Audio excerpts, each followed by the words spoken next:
So this is a review for Southern Fried Rabbit, and with me today to travel down to Alabama is my good friend Eli Copperman. Say howdy.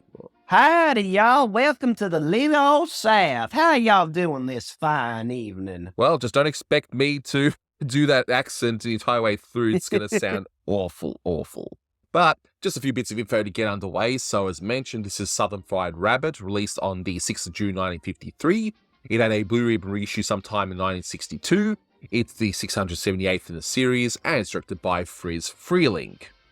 You can find this on the Looney Tunes Gone Collection Volume 4 DVD set. A HD version is lurking about, which is what I'm using for this review, which is kind of surprising, and we will definitely go through why. I will say the version on the Golden Collection is pretty crystal clear. For some reason, and this is a bit more noticeable in Bugs and Sam's dialogue in the first half of the cartoon, for some reason their sound quality it just doesn't sound as clear as it probably could. Like, I don't know if that was like a restoration or remastering issue or not, but I do hope that the HD version is a lot clearer and sharper, and I'm sure that was an honest mistake, of course, at first, but otherwise, yeah, no, like, definitely search out the HD version if you can. Yeah, which I can't show here, because if I put it up, what'll happen?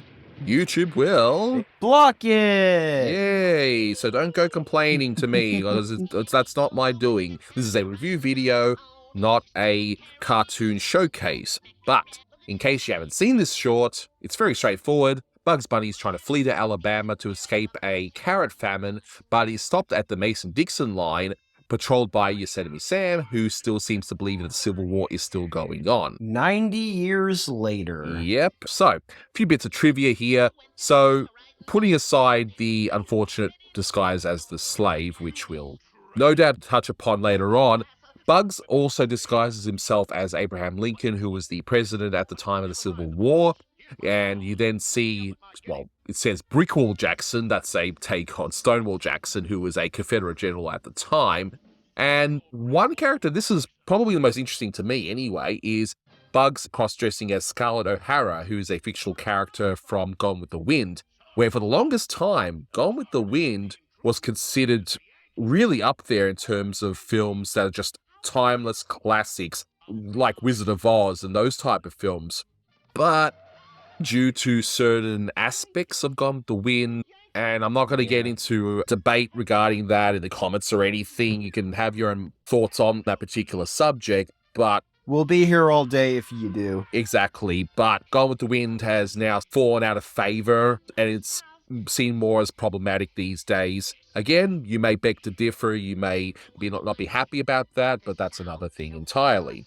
But hey, that's at least where Scarlett O'Hara is from, in case you were wondering after seeing this short. So yeah, I mentioned the unfortunate disguise that Bugs does. Now, what's interesting, especially when I was watching all of these Looney Tunes in order, is seeing how in the 30s and early 40s you would see regular unfortunate gags involving blackface and, of course, just outright stereotypes. Some way worse than others, of course, but still problematic nonetheless. But as you go through the 40s, you'll find that the blackface gags get less and less. And the two directors that seem to be the holdouts were Tex Avery and Friz Freleng, where I believe that this is the last time Friz Freleng would do some sort of a blackface gag in a short. I don't recall anything similar after this. There will be no doubt other stereotypes. I mean, we can't avoid that, especially with Native Americans. This wouldn't be the last time that you'd see a Friz Freleng directed Looney Tunes cartoon that Confederate centered, or at least centered on the Civil War. This will come up much later, but there is a later Sylvester and Tweety cartoon called like Rebel Without Claws or something. Yeah. And that one has Tweety trying to send a message from the South to the North. And for some reason, Tweety is working for the Confederate Army and Sylvester's in the Union Army. Why? I have no idea. The roles should have been reversed, but whatever. Exactly. And then there's another quite bad short where Bugs Bunny and Yosemite Sam, where Bugs Bunny literally shoots Native Americans in cold blood. So I can't wait to get to that one, because that one is pretty... That was banned for a reason, and I will get to that later on, as I do with everything, good, bad, and ugly. So yeah. Another bit of trivia here is when Bugs says, "Well, I'm Alabama bound." he's referring to the song from 1924, which weirdly enough isn't played in this short. I thought Carl Starling would have used that as a opportunity, if you will, to play a snippet of that song, maybe when he mentions it, and then he starts singing Dixie, all happy along and whatever. But no, we do get other Southern staples. We get Dixie, we get My Old Kentucky Home. Are you from Dixie? Dixie this, Dixie that, everything to Dixie. See, I mean, for better or worse, that's what's in this short. Dixie, Dixie, Dixie. Exactly. So, before we get into the cartoon from start to finish, I do have a little confession. Yes, a lot of aspects of this short are cringy, but I actually love the core idea here, where you've got someone who still thinks the Civil War is on and will only surrender when a long-dead general gives orders otherwise. Like, he's that dedicated to his mission.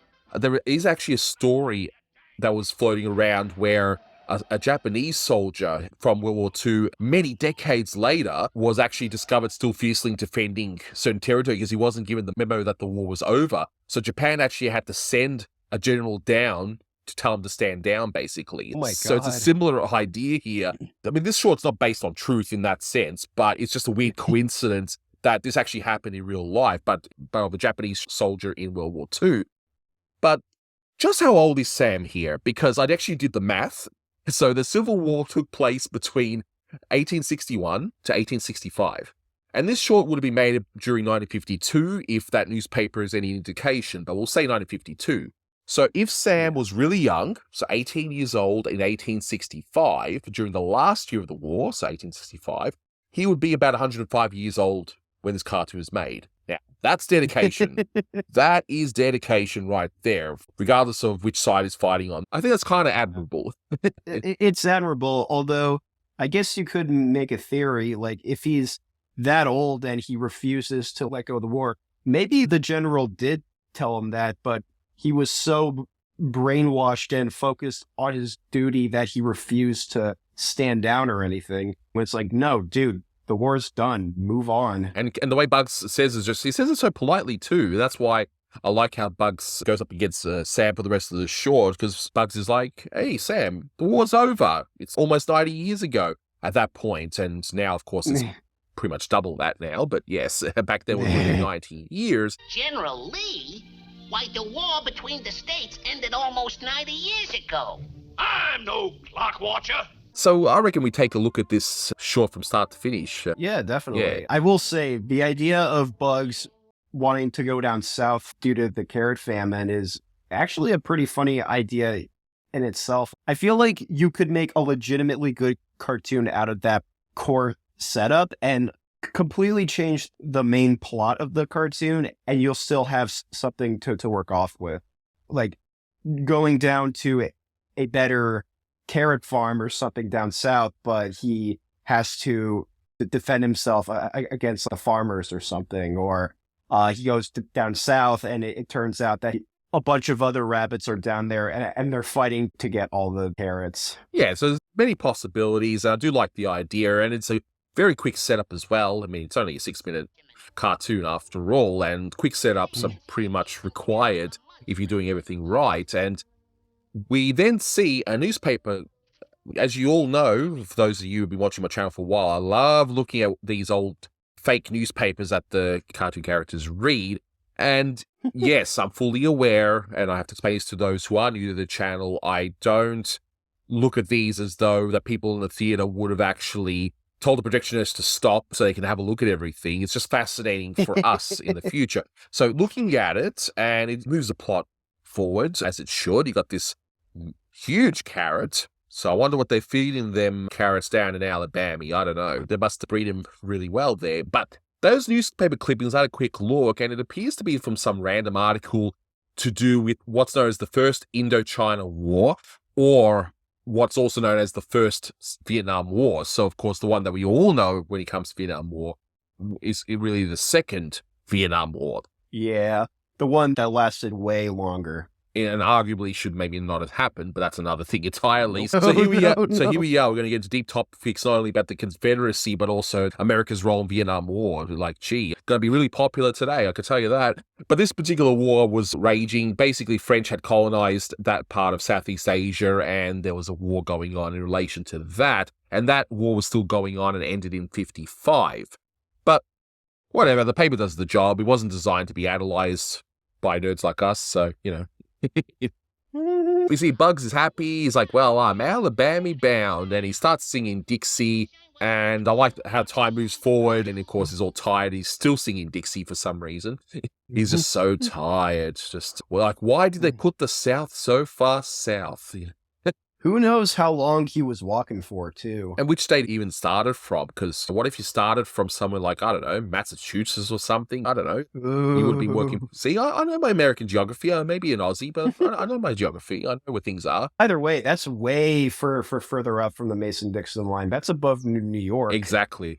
Hence why I mentioned it. But then Bugs sees the beautiful South, and of course it's drawn much more glamorous here, the backgrounds and everything, and he's like, well, shut my mouth and call me corn pone. Well, shut my mouth and call me corn pone if it ain't the little old South. For those of us who didn't know what corn pones were, because I looked it up, they're like cornmeal pancakes, and it's something that looks actually really good. I definitely want to try that, and grits and other things from the South. Be wary of the bad grits. Good grits are as good as they get. Bad grits are as bad as they get. If anyone from the South is watching this review and hasn't switched it off already, please let me give me some recommendations as to where I can get good grits when I finally make my way down there, okay? So I love how the line, that Mason-Dixon line, it's just an arbitrary line, basically. And I just like how the short just has this perfectly defined line. I just thought that was hilarious. Because you're close to the Mason-Dixon line. I'm pretty sure the line is not defined like that, right? Literally two different types of ground. So Bugs approaches Sam. He just walks in casually. Sam defends his territory. And Bugs realizes, oh, this guy still thinks the war is on. So he's trying to be nice, saying, hey, the war was over 90 years ago. And Sam's excuse, I ain't no clock watcher. Such a great line. But it up nicely. And Bugs doesn't have to say, of course you realize this means war. It's implied here. Yeah. I will say, I also like the line where after he runs up north and realizes, great horny toads, I've touched Yankee soil. I gotta burn my boots or something. Like, I don't know, but that scene always got to me. Yeah, it's like, it's the same ground. It's like so arbitrary. It's hilarious. Get back there, you dang Yankee! Great horny toads, I'm up north. Gotta burn my boots. They touched Yankee soil. As we discussed before we recorded this, like, why doesn't Bugs just walk further up along the Mason-Dixon line and just cross the border? Because, you know, Sam is only one man here, right?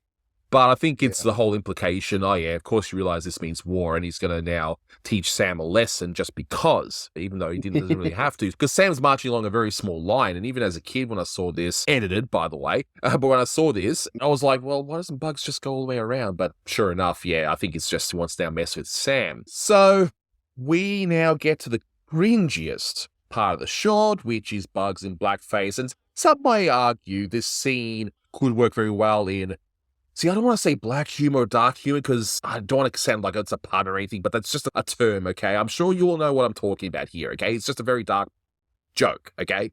And he's singing My Old Kentucky Home, and Sam's happy that a slave isn't back in the South, seemingly where he belongs, according to Sam. He seems happy here, which, yeah, I know, awful, I know. But then Bugs just sings randomly Yankee Doodle, which I got a chuckle out of that, just this random stupid. Like, why would Bugs just do that? Like I said, he's messing with Sam here. He just wants to do that.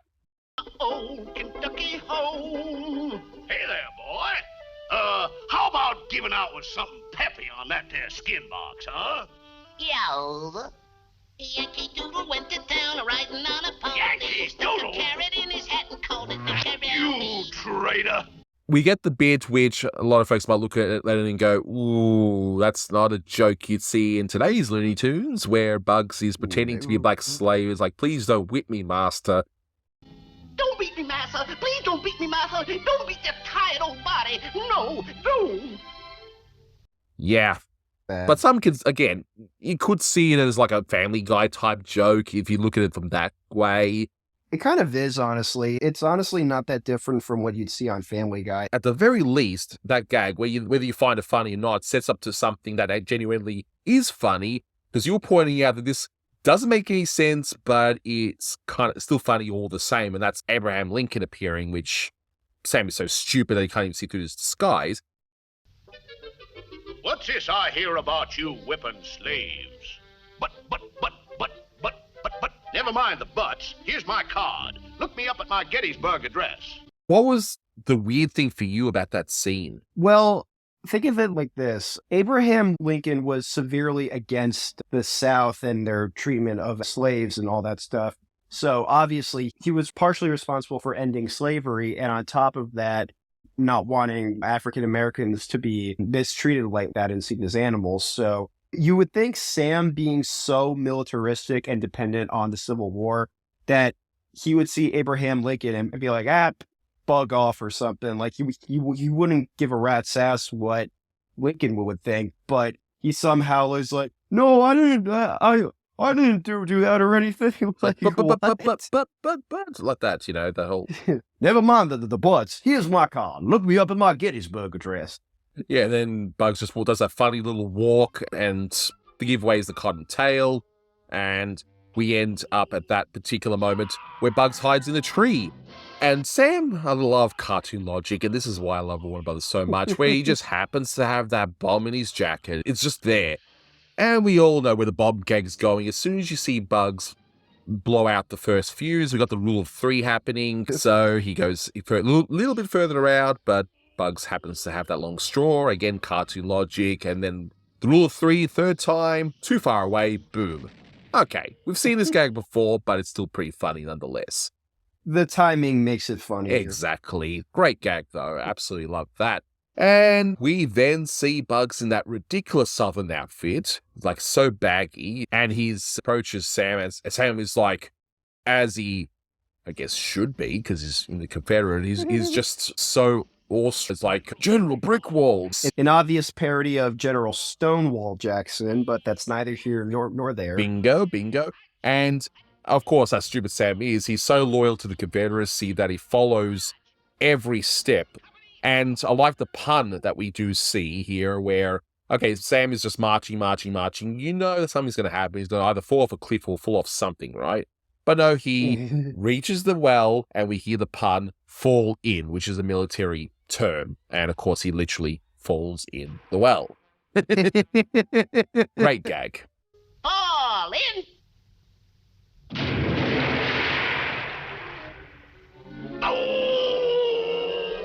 Great gag there. I think the fact that there's no music in between Bugs saying that and the splash you hear after Sam falls in makes the gag even funnier. Yeah, 100%. And then we see one of my favorite bits of this short is, well, Bugs in drag. You know, who doesn't love Bugs in drag? And Mel Blanc's wonderful feminine Bugs voice. It always kills me every single time because he does it so damn well. It's one of our boys. See, even I can't do it as well. But here's the funny thing. This is the house, I believe, that we see earlier on in the short, and you would assume Sam lives there, or at least that's what it appears to be. But is there like a real Scarlett around? Because he's referring to her Scarlett as though she's a real person, so you're going to wonder where the real Scarlett... I don't know. I'm overthinking it, okay? But anyway, it's hilarious, though. Yeah. So he goes in, and Scarlett, quote-unquote Scarlett, saying, oh, he's not in here, and Sam just charges in, and we get that wonderful trademark for his timing. Okay, Yankee, stick 'em! Up. There's a similar type of gag in a later Bugs and Sam short, Roman Legion hair, that always took to me. You know what I'm talking about. Yep. It's him and a lion. Yep, and it just does that high-pitched up voice at the end. And then Scarlett is like, oh, he's not in here. I'll take your word for it, ma'am.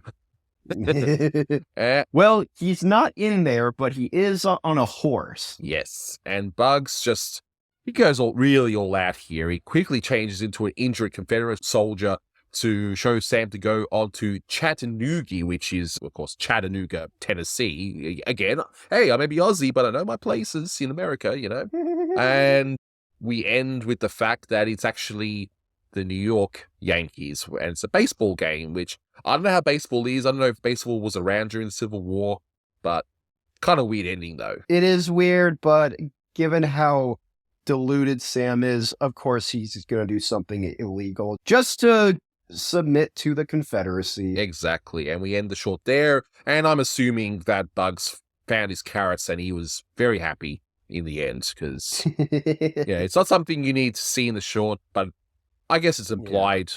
As Roger Rabbit said, it's to make people laugh. Yeah, exactly. The end gag's funny. It's supposed to be just a pun on the fact that, you think it's New York Yankees as the army, but no, it's the actual baseball team, so. It's a very funny cartoon, even in spite of its outdated aspects. And in fairness, even though a lot of its aspects are outdated, the cartoon still makes fun of the enemies of African-American slaves or Lincoln or other stuff. Like, it makes fun of the Confederacy instead of endorsing it. I think one of the biggest sins that Friz Freleng unfortunately did was the first cartoon that he finished when he came back to Warner Brothers was Confederate Honey, and that was unfortunately, I mean, granted, it was kind of like a send-off or parody of Gone with the Wind, but it was unfortunately just too pro-Confederate for its own good. This one makes fun of it in the way that the Looney Tunes knew how to do best. So in that sense, he definitely made up for it, especially with Bugs Bunny. As for a rating for this short, honestly, this one is actually really, really funny. And if you can watch it with an asterisk, knowing those the cringy parts that are in it, it's quite funny. I actually love the idea of Sam being, I told you, a 105-year-old man, I guess, still thinking the Civil War is on. And of course, it's well animated. It's got the trademark for his timing, and it works for the most part. So this one gets 8.5 out of 10. I think it's pretty solid short. It's definitely one worth watching. Just, mind those bits. What about you? What would you rate this one? I'm giving it a solid 8 out of 10. It's not a Bugs Bunny cartoon that I would watch on repeat again and again, but it's still a very funny and delightful cartoon that, while not the most PC Bugs Bunny cartoon, is at the very least aware it's not very PC and just kind of goes all. Yeah, exactly. But I think that'll do it for this one. Thank you so much, guys, for watching, and until next time, see ya, y'all. Bye-bye, Yankees. Don't come back now, you hear?